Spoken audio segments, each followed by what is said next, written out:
What's going on, everybody? Welcome to another Top Figure episode. Today we have a special guest on the podcast, Beatrice Dixon. She's the founder of the Honey Pot Co. We're going to get deep today. We're going to talk about how she's accomplished all her goals, how they've been crushing it, how they even got into Target. So, Beatrice, welcome to the podcast. Thank you, guys. I'm grateful to be here. Thank you for asking. Awesome. Honey Pot to be involved. Perfect. So let's get right into it. Let's go to the start. So when did you start? How did you come up with this idea? You started a whole new market. You guys are the first in your actual industry. So how did you come up with the idea? This isn't something that just existed that you could just copy someone. So let's start there. Yeah, it isn't something that existed through the lens that we use, right? Like washes, wipes, pads, panty liners, tampons, creams, boric acid, those things have existed. But finding a way to do what was being done conventionally, to do it clean, that's the thing that has really sparked the innovation in the marketplace, right? And so, but the way that we got started, back in 2011, 2012, I was suffering with a bacterial vaginosis infection. It would go away, it would come back. It was very consistent, always right after I got my cycle. It was weird, and I just didn't understand what was going on. Because I would go to the doctor, I would take medicine, I would do everything that a woman can do on Google. Like, you know what I mean? It was crazy. And everything that I did, nothing really got to it. Nothing worked. But one morning I had a very vivid dream with my grandmother.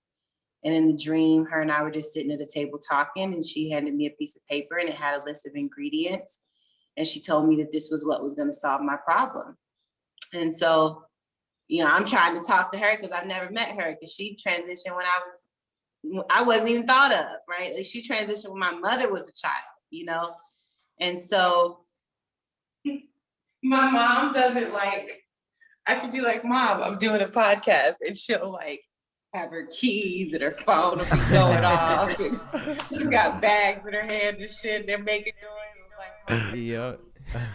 You gotta love moms, yeah. They do their own thing, But she, she don't have to think about shit like this. So I get it. Okay.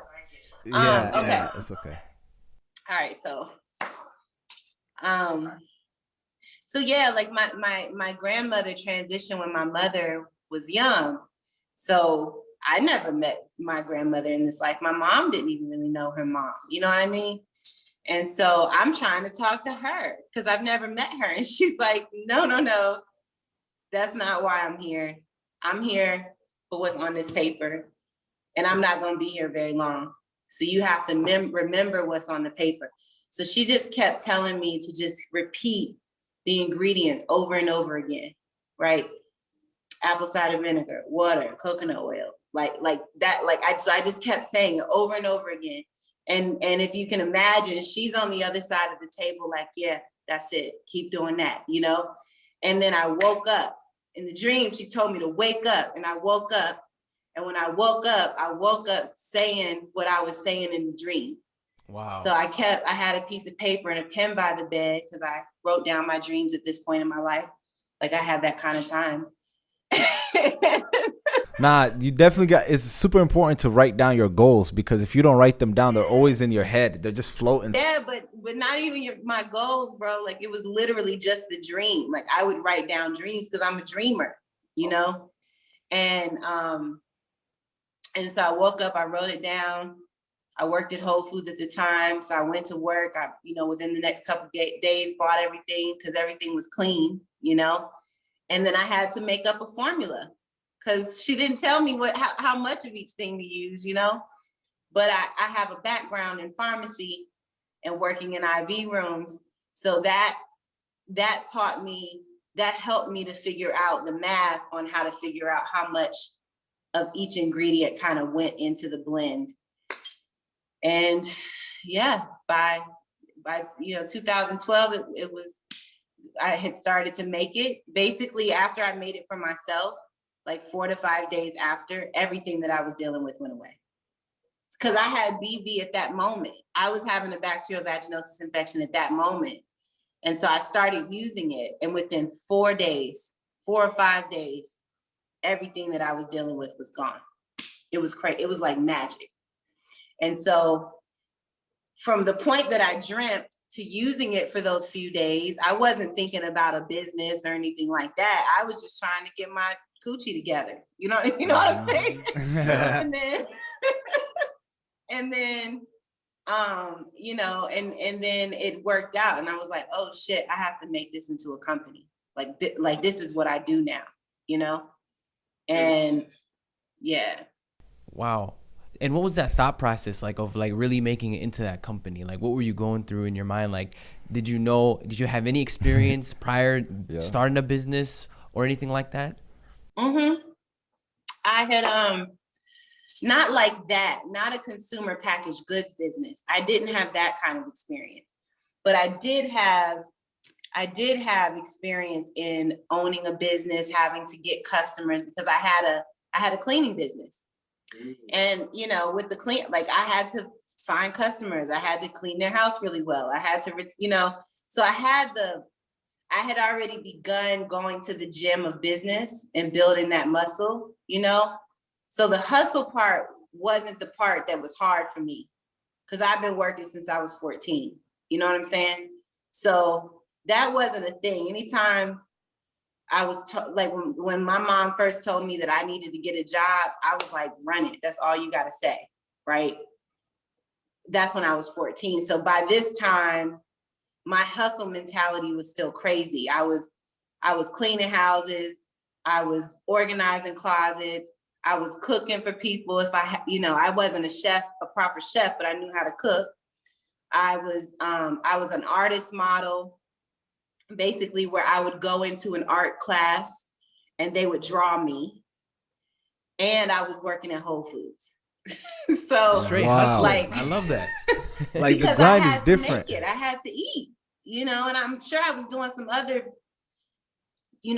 shit to make ends meet that might not be appropriate for this conversation, but you understand what I'm saying? Like, that's the level of hustle, of focus, and I'm not gonna not eat mentality that I have, you know? And so, but in the frame of thought of this needs to be a business, right? It literally just was like that quick. It wasn't even a second. And then what I did is for almost 2 years, I gave the product away for free. Wow. And because I had to make sure that it didn't only work for me. You know what I'm saying? I had to make sure that it worked for other people too, you know? And what we saw, because it was just me and Simon then, with my co-founder brother, what we saw was that mostly all of those women, if they had an issue with their vagina, was having the same result. And so that told us that we needed to get out into the world. And then 2014 came and we went to the Bronner Brothers hair show, you know, and we sold 600 bottles in a weekend, and that told us we had something. So we just kept moving it and just focus, you know? Right. And what were like some of like the challenges you faced like in that process of like moving up? Because one thing, a lot of like our listeners, they're all entrepreneurs and in the e-commerce space themselves. And one thing is really just that scale. Like you really mastered the art of scale, having the right team and people around you, right, to get you to the next level. And you had that hustle driven mindset, right? Like you just, if it needs to get done, it's just done, right? And that's one thing that's super important. So how would you say would be like that transition from a small business to where you're at today? What were like some of the challenges you faced, and how did you overcome that? I mean, we're still technically a small business, right? I mean, the SBA considers a small business anything less than like 90 million or 92 million or something like that. So Honey Pot is still a small business, you know? And, you know, this is always a tough question for me because the thing that you just said is that I had a hustle mentality.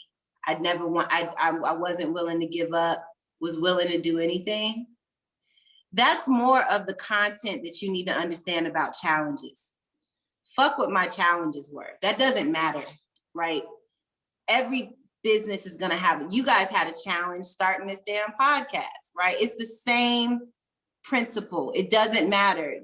You're taking something out of your mind and then turning it into something that's tangible and real, right? And so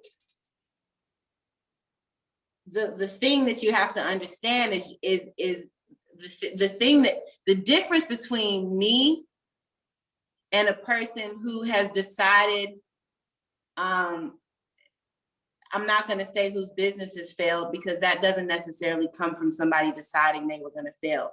Sometimes that shit just happens, right? But a person who wasn't willing to fight and to do anything and everything to make it work. The only difference between me and them is that I'm willing to do anything to make it work. There is not, and also the opportunities that I've had, right? We've had really amazing opportunities come our way, like that. You know, that shit matters, right? Like I'm not gonna sit here and say that everybody is gonna be able to do what we've been able to do, because that shit's just not.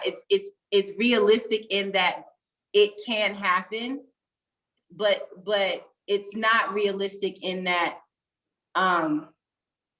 there's a little bit of luck. There's a little bit of hustle. There's a lot of hustle. There's a little bit of grit. There's a little bit of focus. There's a little bit of crazy, right? Like there's Risk a little too. bit of a bunch of shit that makes up being able to scale. You know what I mean? And the thing is you just have to be willing to keep your ear to the ground, forefront of your mind. This is what you do for breakfast, lunch, dinner, snack, drinks, right? Like the intense amount of focus is almost biblical. You understand what I'm saying? Mm-hmm. Facts. And Yep. and honestly, that's all that it takes. Because when you got all that, you're here for it, whatever comes.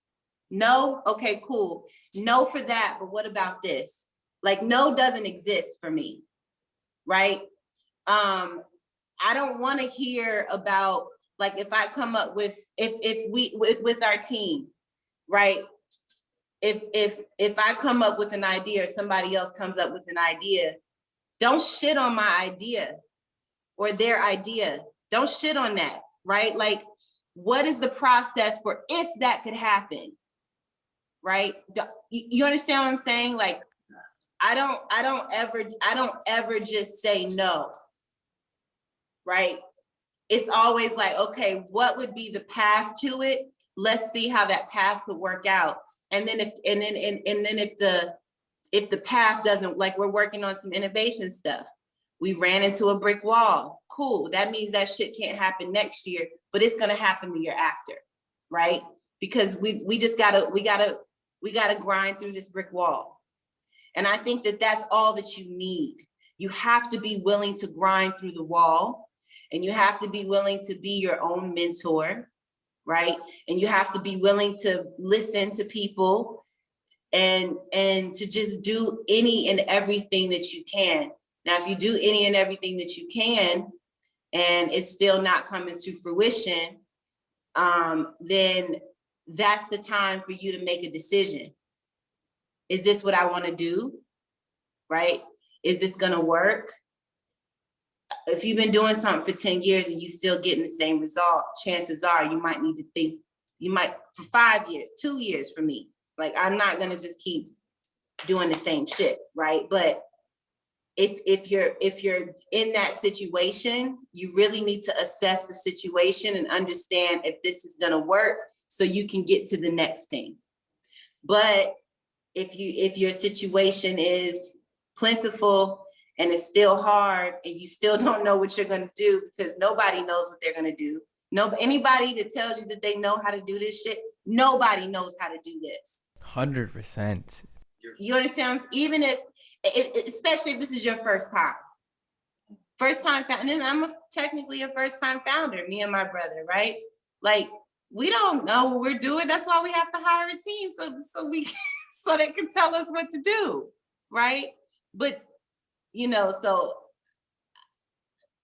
that was a long answer for. It's deep. It's important. Yeah, I love it. That was a long answer for. You have to be willing to do anything. You not hurt anybody or anything. I don't mean like that. I mean, like, you have to be willing to, like, check under the boxes, look around. You have to be willing to do the work, the stuff that you really can't find words for. Yeah. Because that stuff, it's like how humans and everything that exists on our planet, we're all made of the same stuff. It's just the cells came together in a different way, right? Yeah. Right. And the consciousness decided to be human, decided to be a bird, decided to be a tree, decided to be, you understand? Like, when the stuff that I'm talking about, inside of you is the person who's founding your company, who has a dream, who wants to make that dream come alive, who wants to scale that thing, maybe sell that thing one day.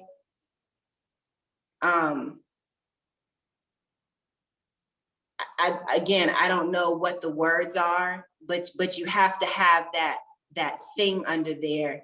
That fire. Yeah, it's like a fire. It's like the way that people love their religion, right? For all intents and purposes, your business is one of your new religions, because you have to have such a blind faith that it's going to work. That's the other thing. You have to know that that this shit's gonna work out. Doesn't matter what happens, everything's gonna be fine, right? There's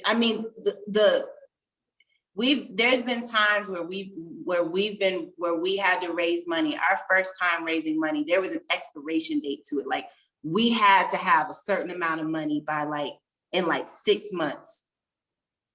And I don't know if you guys ever raised capital, but like, you can't put a number on when you're gonna have. You can't put a time necessarily on when you're gonna have the shit raised, because that's 1,000% out of your control. But when you gotta do it, guess what you'll do? You're gonna do it. You'll do it, right? Because you gotta get it done. And you have to get it done while being stressed about the thing that you have to get it done for.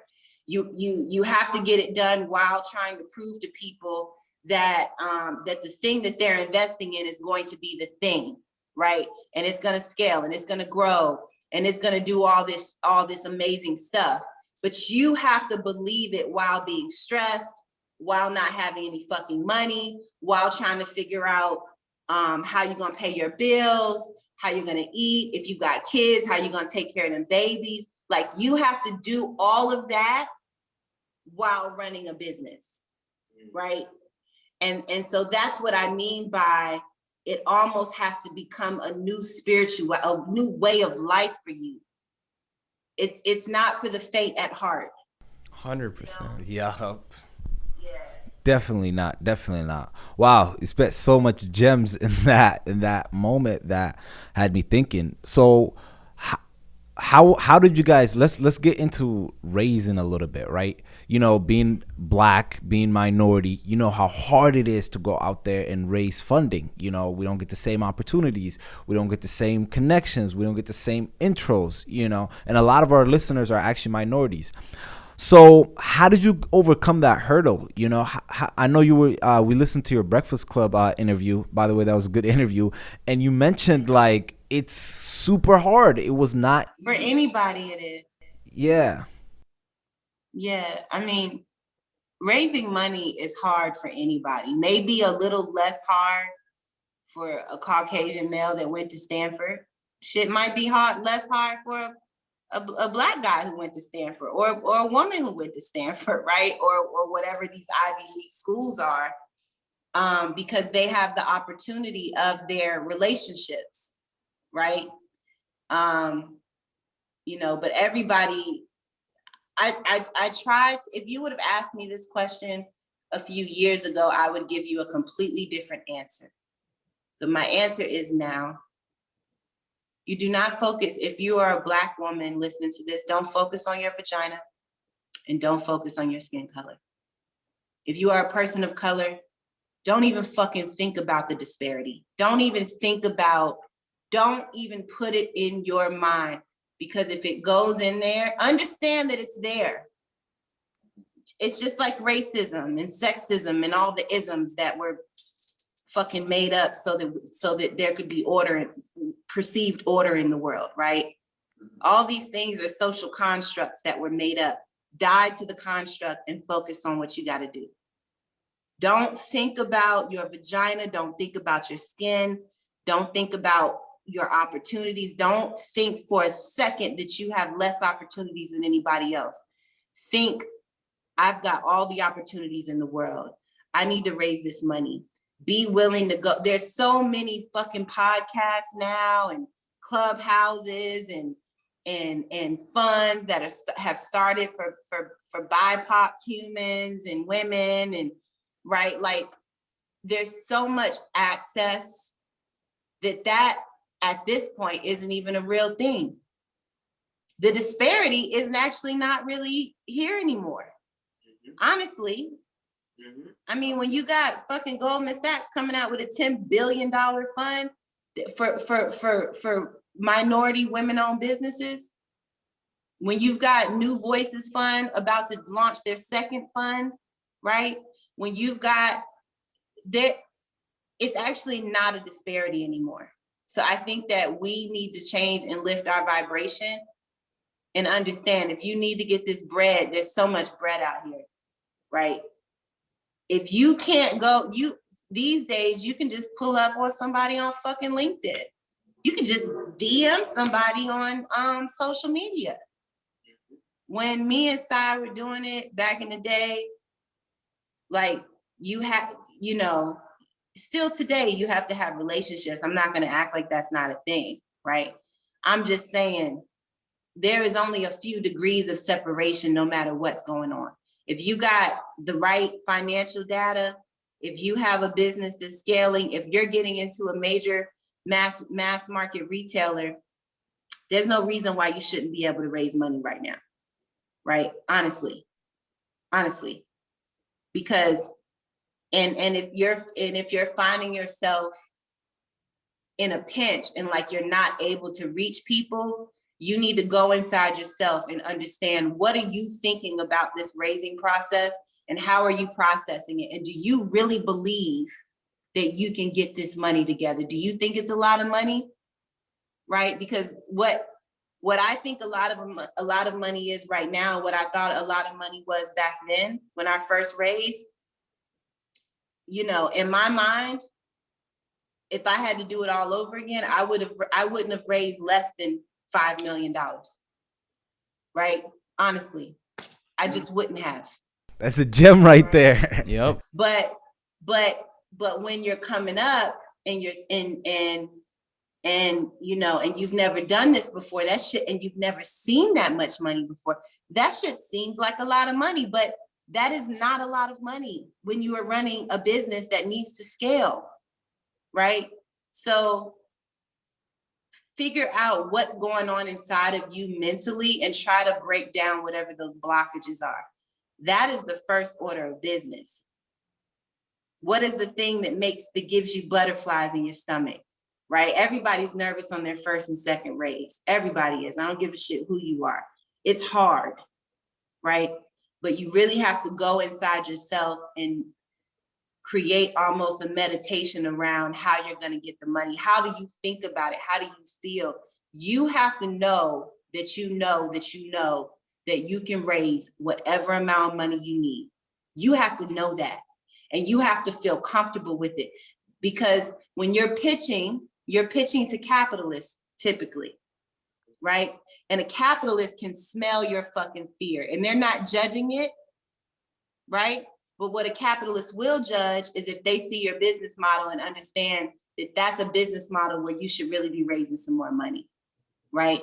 Or, or they're going to smell it when they're giving you the valuation. Don't evaluate your company too high. Don't evaluate it too low, right? And all these things are kind of the art of war when you're thinking about raising capital, but how you feel about it is important, right? Because you could be blocking yourself, which is communicating through your pitch. That is one of the most important things that I didn't really understand until pitching many, many, many times. You have to know and know that you can do it, that you can raise this money, that you can put this money to work, that you can build the team that you need to build, that you can go after the retail that you need to go after, that you can hire the brokers, right? That you can build a powerful e-commerce business, right? You have to know that inside and be clear on that, like crystal clear on that. You don't have to know everything. You don't have to be perfect, especially if it's your first time around. Nobody expects perfection, right? And the other thing is making sure that when you go into these places that you are 1000% yourself. If you've got tattoos, don't try to cover them. Be who you are, right? If you wear jeans and a nice shirt every day, wear that shit, right? Be who you are. Go into that conversation comfortable, because you're a founder of a company. Nobody expects you to be in a suit and tie. In fact, that shit might be weird unless that's your personality. You understand what I'm saying? So, it's raising the capital is hard. And I just gave a lot of pointers on ways around making it less hard, but don't make it about disparity. Do not come from a place of lack, because if you do that, you're fucking playing yourself. You are. And you're not going to get to where you need to get to because you're focusing on the wrong shit. When you're raising money, the only thing you got time to focus on is how you're going to get this bread, how you're going to present these P&Ls, how are you going to talk about your EBITDA, how are you going to talk about how you're going to get to profitability, what are the next 10 products you want to do, what's the problem in the market. You've got too much shit to worry about than to be giving a fuck about a disparity or your vagina or your skin color. You are a human being that is an earthling that lives on this planet with all the other human beings. Get the other conditionings out of your mind.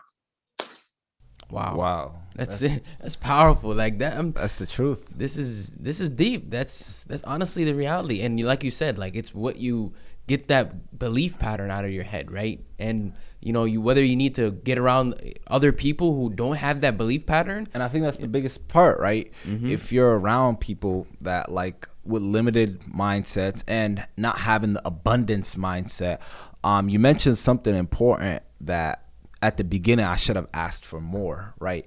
So when we're starting something and when we're starting our business, too often we're attached to it and we undervalue it. We just think oh, this is just enough, this is what I need. But when you're running a company to scale, you got advertising to pay for, you got product costs to pay for, you got people to pay for, you got strategy sessions to pay for. There's all these other expenses that you're not thinking of in that moment when you're asking for the money, right?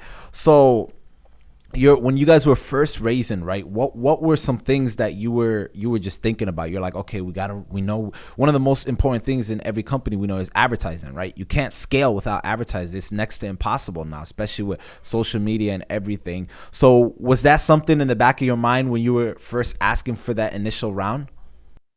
It was, but the thing you have to understand about Honey Pot is we were going into Target, right? So we were already positioning ourselves to be a volume retailer.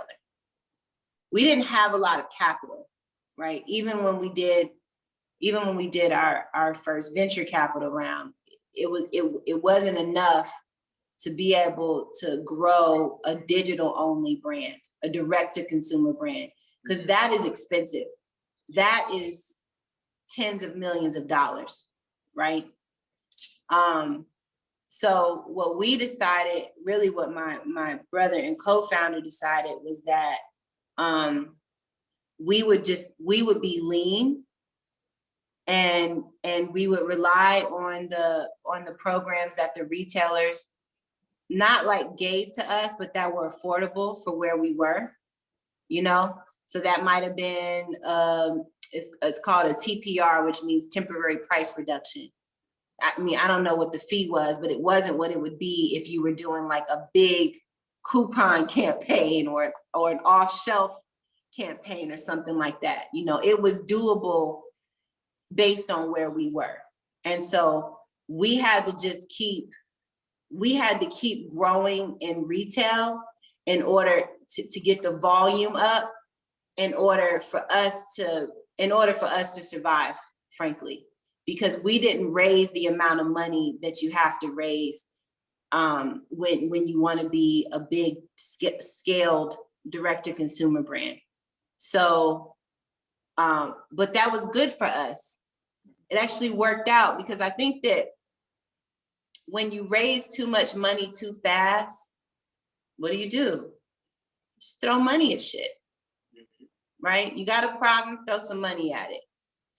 When you don't have the money to throw at it, you actually have to think through the problem, right? And so what I want to say is, even if you find yourself in the position where you're able to raise a lot of money, right? Still run that operation lean, efficient, and invest in the things that are like, really invest. Like, if you've raised a lot of money, then you can really invest in marketing that you've tested and that you know is going to work, right? But don't just throw out a bunch of money towards your test. Understand what the market is saying, understand what those results are saying. And then once you find what works, then you keep duplicating that, and then you keep doing that, right? But, you know, so for us, because we really had to like fucking rub wooden nickels together, you know, we had to like make $1 out of 15 cents, man. And that's what we did. And that's, you know, even how we still run our business today. You know, we don't just throw money at things. We work really hard to understand what we're putting and investing our money in. And, you know, and that's how we've had to be since the start. So advertising was something that we thought about, but we're just now at the point where we're about to start advertising pretty heavily. So yeah, so you said, retail, going back to retail, Target. Right? Target, how has that really, and like, you know, the ad, everybody pretty much has seen that very viral ad, right? That went viral. How was that really impactful for your business? You know, did your business get a lot of attention in a good or bad way? How did that really affect your business? How did that really affect your business? Oh man, it got attention. It just got attention. You know, I don't care if it was good or bad. Attention is I say that attention because currency. I say that I'm playing. I say that because the original attention that we got was negative, right? Like it came from a place. It came from a lack of understanding and from cultural opinions, right? And so to some, that might seem like it came from a bad place. But to me, I don't see that as a bad place. I see that as, I have an opinion, you have an opinion. We're both entitled to it, right? And so either way, I respect all those people that had those crazy, weird, terrible things to say, because they are entitled to say whatever they feel. Right? Like I can't tell them how to do that. You know, but what worked out is that our loyal community and following made that moment turn into something that was remarkably 100-fold more on the opposite side of the spectrum of what these humans were over here trying to do, right? So yeah, it's so it was amazing, and it was like the best thing that ever happened to our company. And I am eternally grateful for Target. I'm eternally grateful for Black Twitter. Yeah, Black Twitter is ruthless. Because it was a girl that did a tweet. I don't remember her name right now, but she put up a tweet, and she had a really big following, and it just took off. And I'm grateful to every human. It doesn't even matter what color your skin is. You know, I'm grateful for all of it, man. I'm grateful for the person that said that our pads made their vagina smell like menthol cigarettes and malt liquor. Wow. Because that was fantastic racism. Like, it was, you know? Yeah. Right. And it was hilarious. It still makes me laugh till today, you know, because, like, you know, it's cool. You know what I mean? Like, so it was a beautiful experience. And one of the most beautiful parts of it is that I did not know that that was how I would react. Yeah. I didn't know that the work that I was doing on myself would garner that type of a non-reaction. And so I'm grateful for that too. Yeah, amazing. no, the reaction, that's something important you mentioned there, because about like 11 months ago now, we also went viral for a racial incident at the gym here in Minneapolis. And like, people were just shocked with how we reacted to it. They thought we were gonna react aggressive or just act mad or give them the reaction they expected. But it's just like, you just kind of don't give them the reaction they want, right? You don't. And Black Twitter would run with it. Social media runs with it, and they're just like, wow, look how these people handled themselves. So that was super important, the way you handled yourself, and it really showed the character of yourself and like your company and what you guys stand for, and like how just hateful comments won't like hurt your brand's values, right? The value still stays the same, right? You guys served lots of customers, and there's gonna be returning customers, there's loyal customers. At the end of the day, the ones that hate, they're just literally adding more eyeballs to your brand. Yeah, you know, and even when they don't add more eyeballs to the brand, right? Like, they are fully capable of feeling that way. Like, if that's how you want to feel, just understand that that is yours, right? Like, it's not mine. You know, that's your shit. I'm gonna stay abundant over here with my shit.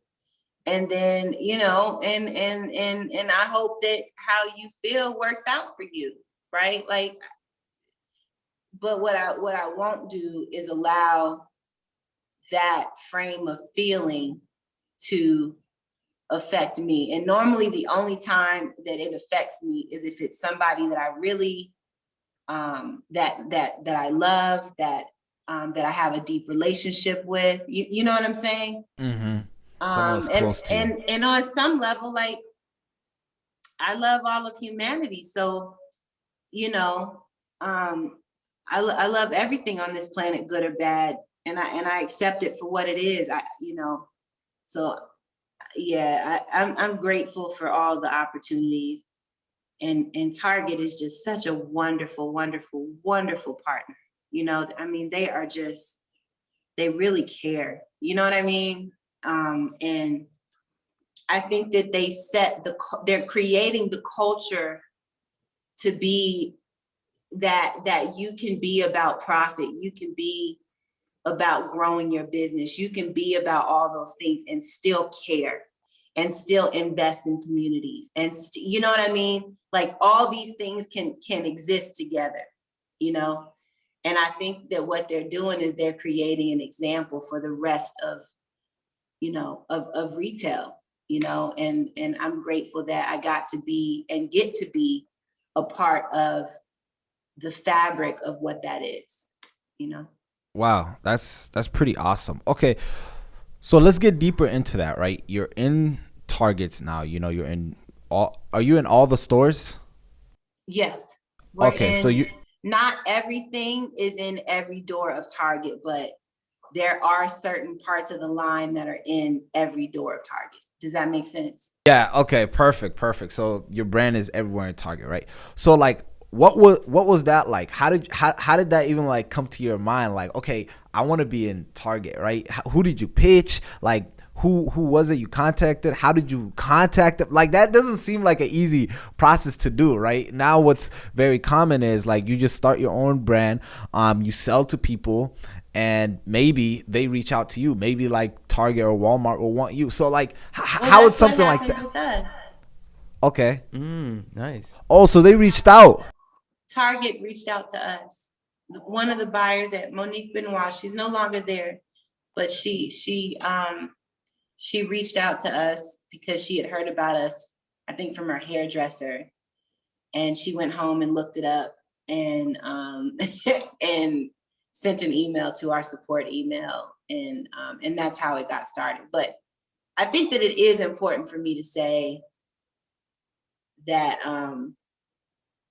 my work experience has literally prepared me for this moment, right? Like I worked as a pharmacy technician for nearly 10 years. I'd stopped doing that, started a cleaning, organizing, cooking business, decided that I didn't want to do that because I didn't make money unless I was cleaning or cooking or whatever, right? And so then I kept doing that as a hustle, but then I got a job at Whole Foods working in Whole Body, which is like Whole Foods version of a pharmacy, right? And then, so like an apothecary, if you will. So then the next thing from there is I went to be a broker, and I worked for a bunch of brands, like 100 brands.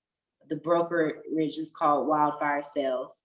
So basically, when I worked at Whole Foods, if you came into Whole Foods, you were my customer. When I went to be a broker, then Whole Foods became my customer, right? And then I left that and I went to work at a startup called Rhythm Superfoods, which is a kale chip company. And so I say all that to say that, like, the alignment that happened for me is not the norm. Right. So I knew how I had when but by the time I was able to talk to the buyer at Target, I knew how to talk to a buyer because that was my job. Right. Oh, that was my job. Like that's what I did for like 6 years or 4 or 5 years. I talked to buyers. I got products into stores. Right. And I was a traveling salesperson. Like that's what I did for work while also doing Honey Pot, right? Because Simon and I started Honey Pot in 2012, but we didn't launch it till 2014, but we were still doing it the whole time. You know what I mean? And so when it came time, when I can tell you what you need when you want to talk to a retailer, right? You need to have sales data. You don't talk to a retailer if you have not figured out how to make at least bare minimum, at least $250,000, right? And if I were you, I'd try to be more at the $500,000 to $1 million mark, because then when you're talking to Target, you're talking to them and saying to them, look, I have figured out how to make $1 million on my own. This $1 million could be being funneled through your retail stores, right? Because I'm already doing $1 million worth of business. The other thing that's really important is that if you're already doing $1 million worth of business, right, then what that says is that you know how to manage $1 million worth of supply chain, which means something. That means you know how to deal with the logistics. You know how fulfillment works. There's just certain shit that you have to know how it works, because otherwise, how would you be making $1 million, right? the building blocks of, even though that's a very small level, but the building blocks are still the same. And it's important that you illustrate to the retailer that you understand what to do, right? That's A. But when you're pitching to them, you're pitching to them kind of the same way you're pitching to an investor. What's the problem? What's your story, first of all? What's the problem? How did you come up with the solution, right? Understanding your year-over-year growth. It's important that you have year-over-year growth because, you know, you need to illustrate to them that they'll have year-over-year growth, right?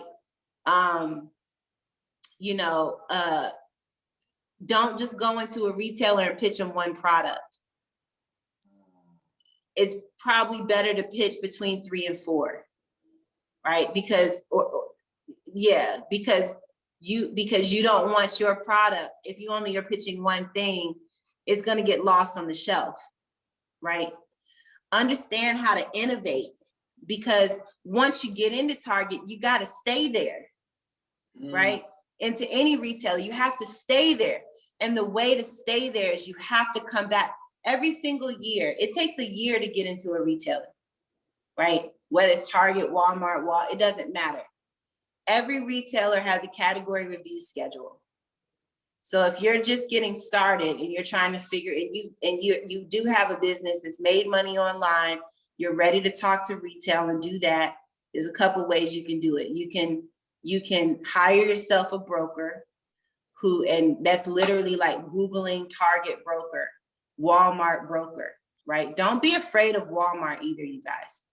Everybody's afraid of Walmart. Like if I get in Walmart, it's gonna know Walmart has fucking 4,500 doors. You want to get into Walmart, right?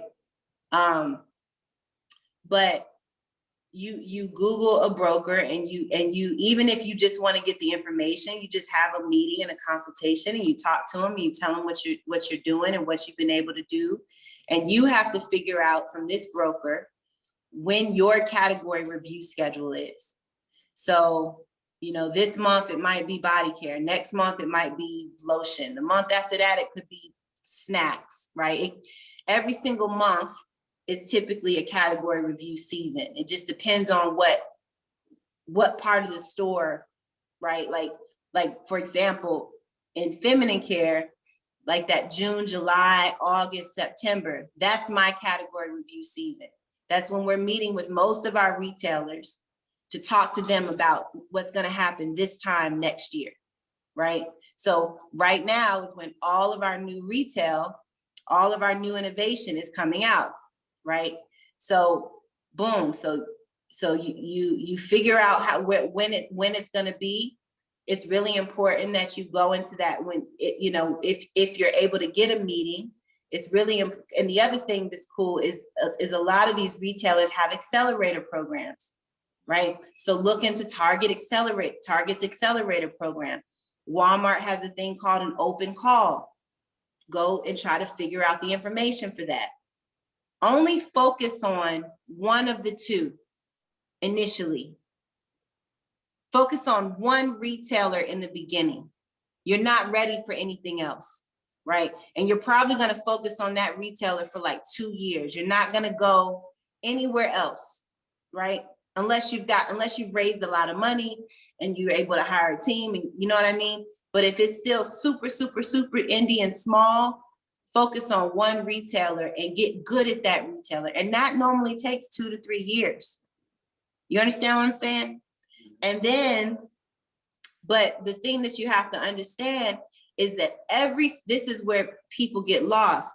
Every fucking time you're going to sit down with your buyer, every year, you need to be going in with a new innovation, right?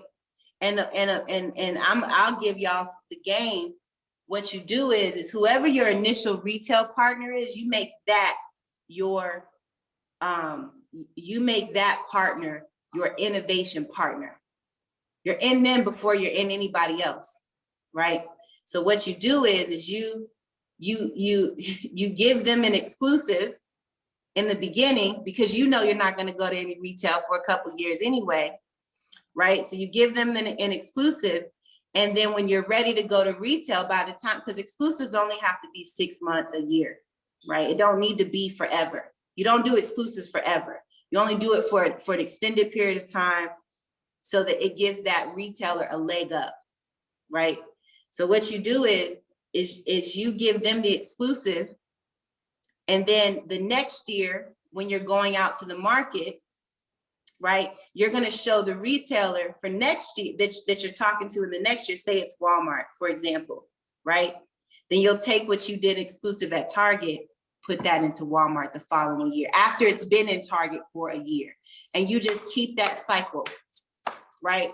And so you constantly have kind of a launching or innovation partner, right? That doesn't mean that you give everything to them at an exclusive, but it doesn't hurt to offer them 1 or 2 exclusives a year or 3 or 4 exclusives a year based on what you're presenting, right?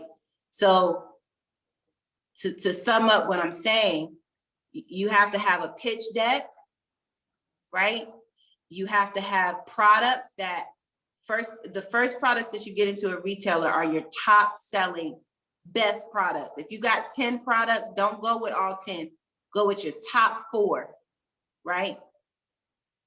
And then, and make sure that you send real product to the buyer. Even if it's following years later and you're starting to get into your innovation pipeline, right? Because it takes a year to bring a product out. So even if you're going into to meet with your retailer the following year to show them new products, still take them real physical prototypes. Do not put it on a fucking computer screen.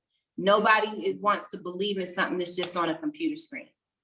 You can do that once you've proven yourself, but in the beginning you can't. And there's the company we use is called Rapid Prototype. They're out of Bentonville, right? And so, all the things that I said, and just make sure that you're coming with the best, hottest that you have. And that was the other thing I wanted to say. When you're thinking about product innovation, it has to tell a story. Don't be a candle company and then next week you come out with a fucking baseline. That doesn't make any sense. Yeah. Right? Don't make body care and then be like, oh, I want to do, don't make a body wash and a body butter and then be like, oh, I want to do toothpaste. No, you have to tell the story. You have to get there first, right? If you make a body care product, then you want to make sure that you exhaust the possibilities with that, right? If you make hair care, you want to make sure that you exhaust the possibilities so that you can make it down. It's just like reading a book. You don't go from chapter 1 to chapter fucking 20. You go from chapter 1, chapter 2, chapter 3, and it needs to make sense. What they call it is a right to win. You have the right to win in a space, right? So with Honey Pot, I have to exhaust everything that centers around the vagina before I go outside of the vagina, right? Because that's what customers know you for. So that's another thing. Make sure that your product innovations make sense. And then the last thing that I'll say, I'm trying to remember it, is that never go meet with that buyer on that yearly and don't have a fucking idea. Don't do that. And don't start having an idea a couple months before you're going to the meeting. Because you're not gonna, right? Like you need to be stewing on that. And if you're not a person who understands product innovation, that might be one of the first people that you need to hire. If volume retail is the play that you're trying to make. Wow. Okay. Wow. That's a lot of gems, guys. I hope you guys are taking notes and applying these things. Okay. So you're in all the stores, right? So Do you have to front all of the inventory yourself? Like, are you paying for all the inventory up? Oh yeah, yeah. That's another Oh, reason why you have to raise money, oh wow. because Okay. look, retailers are just, all that they're doing is saying yes to the space. That's it. That's it. You still have to pay slotting fees. You still, let me see. I don't think I have anything. Let me just make sure. You still have to pay slotting fees. You still have to pay for all your shit, right? You still have to buy the inventory. You still have to like build inventory. So you don't just build what you need. You have to build, like, if you're smart, 12 to 16 weeks of that inventory. So you have to go to the retailer and get the retailer to give you like projections, because they'll give you projections, and then you have to build your inventory based on those projections. But you don't, if they say that they're going to order, because the retailer orders every week. So if they say on their projections that they're going to order 2,000 units a week or something like that, or 200 units a week, you don't want to just order for 200 units a week. You probably want to order 3,000 to 4,000 units so that you could cover many weeks, just in case it gets on the shelf and does amazing, right? And then if it gets on the shelf and it doesn't turn exactly the way you want it to, which again, FYI, that shit takes time, right? It takes time. It's not like that. You know what I mean? You might be in a retailer for 6 months before you get to the minimum movement that they want you to, you know? But yeah, you're fronting all of that shit, all of it. And you don't get paid from the retailer. Maybe if you're lucky, net 45, but that's not realistic. It's really like net 60, net 90. That's when you're getting your money. And it's going to be less 2% because of what's called shrink. And if they pay you sooner, then they're going to take some money out for that too. Whoa. Okay. That's why you have to have capital. You gotta have capital. You can't just try to go in there thinking it's sweet, because these are sharks at the end of the day. Which is partially why volume retail isn't for the faint at heart. Because and we didn't know what we were doing. We made zillions of mistakes. So don't think that you can't make mistakes. You can. I mean, everybody does, right? Like, we still make mistakes. Like, nobody expects perfection. It's just that when you fuck up, you have to be like, yo, I fucked up, but I'm going to fix it, right? And this is my plan. You know what I mean? You can't go hide under a rock. You can't try to sell bullshit. Don't do that. You have to be honest. You have to say you fucked up, and then you just keep it moving, right? So, you know, if it comes up that you fucked up, right? Like, don't throw yourself under a bus, right? If nobody's noticed that you fucked up, then you just fix it quickly. Yeah. And then, you know, you just pull a Houdini and you keep it moving. Yeah. What do you think would say like was one of your like first big mistakes? You were like, oh snap, I think we messed something up. And how did you overcome that? Oh man. We had damn, I can't say that on this, bro. I can't say that because I can't do that. Yeah. But all that I will say is they were definitely there, right? And we just had to just figure it out.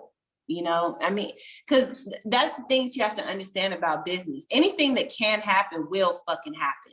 Mm-hmm. It will, right? Shit will hit the fucking fan. Do not play yourself. It will. And it's all in your reaction, your timing. You can have a moment to lose your shit, but that moment is short-lived, right? You can't take the weekend. But by Monday, you got to have your shit together. You cannot be, you know, and it might still fester and bother you. And that is fine. But you don't have time to be under a rock crying, stressing. You have got to figure out how to get it done and how to sort it out. And you've got to put your brain on. You got to get out of your head negatively and get into your head proactively so that you can get into your body, so that you can think about what you have to do to get this shit done. And you can't do that if you're in your feelings. You can't do that. You know what I mean? So, and that doesn't mean that it doesn't still bother you, right? Because I've got like 10 things going on that still bother me, but I can't focus on them bothering me. I have to focus on execution. What are we doing? What's plan A, plan B, plan C? Cool. You know? Wow. And like you said, like put the blinders on. Just be, you know, like so committed faithfully that you're just, you know.